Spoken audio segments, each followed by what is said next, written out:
favor, faster!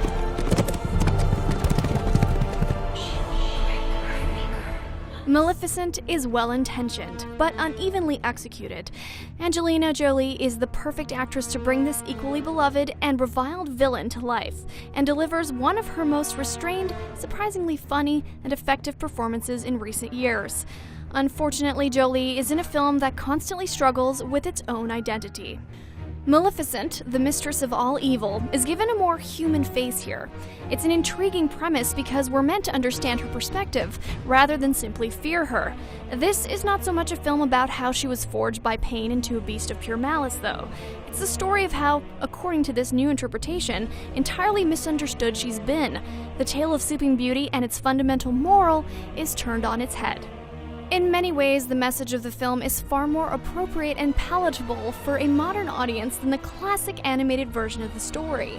The twist is telegraphed fairly early on, though, and while it's a good idea, it does come off as a bit manufactured.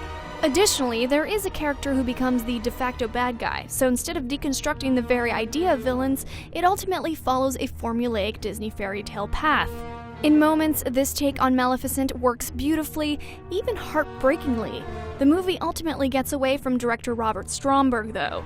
The film is tonally, thematically, and visually disjointed to the point that it becomes impossible to remain fully invested.